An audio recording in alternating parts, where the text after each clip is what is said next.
Før jeg deltog i nogle af de konkurrencer, der vidste jeg faktisk ikke, at der var noget DM eller VM i det her fag her overhovedet. Ja, inden mesterskaberne der har vi jo fået lov at træne nede på skolen lige en uges tid før, eller sådan noget.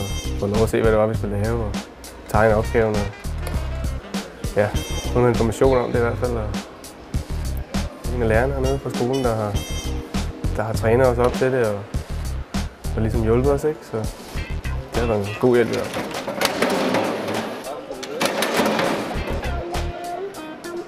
Når der er tilskuere på, når vi står og murer og sådan noget, det stresser egentlig lidt, men det er ikke noget, der kommer på eller noget.